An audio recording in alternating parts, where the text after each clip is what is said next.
A few days ago, a former student, had just taken a class, texted me, one of those frantic messages, and he was overwhelmed. He had signed up to take up the PMP exam, but he was just getting really lost in material, and he kind of felt like a roller coaster on that. And you know what? If you ever felt like that before the PMP exam or before any exam, really, hang on for just a moment. We're going to get right back into it.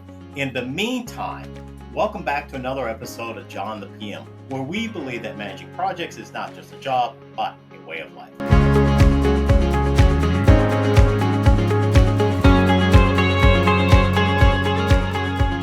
All right, let's get back to that text. Since it literally was a text, I want to make sure I get the sequence of events correct.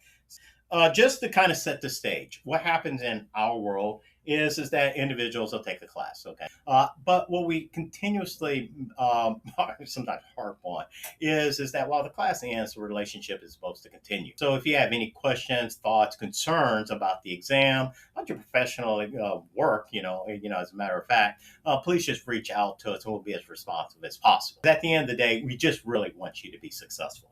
So just to kind of set what the stage was and what the expectations, he texts us and says he signed up for the PMP exam. First off, kudos, because honestly, that's probably the hardest part is actually signing up for the PMP exam.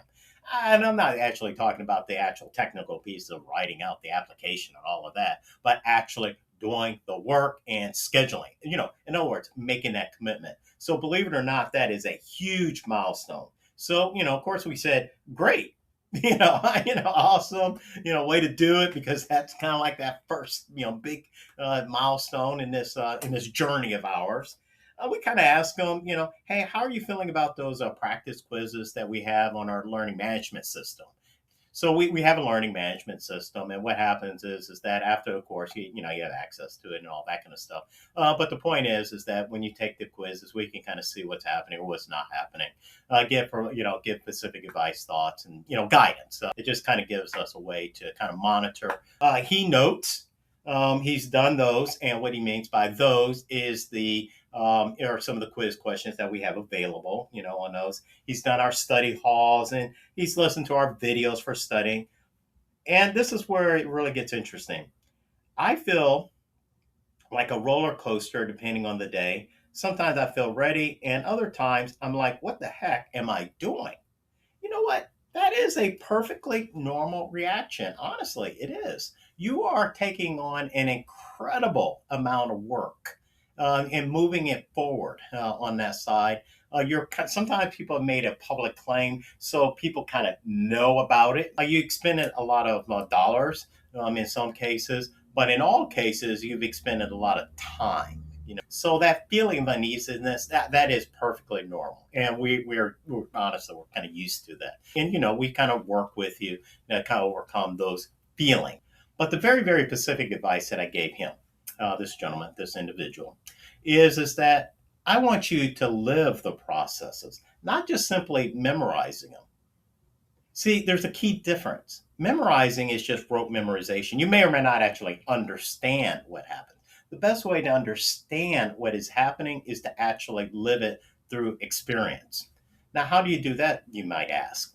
Well, what you can do is just honestly take one of the processes and apply it to your daily life.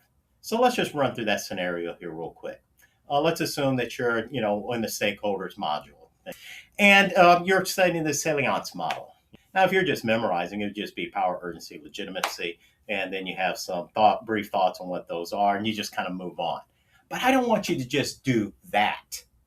What I want you to do is to use it. So when I say use it, when you go into your normal day, not a special day, just your normal day, identify who some of your key stakeholders are. Well, John, I don't really have any stakeholders. You know what? Identify who some of your family members are. Identify who some of your customers are, internal, external. Identify who some of your coworkers are.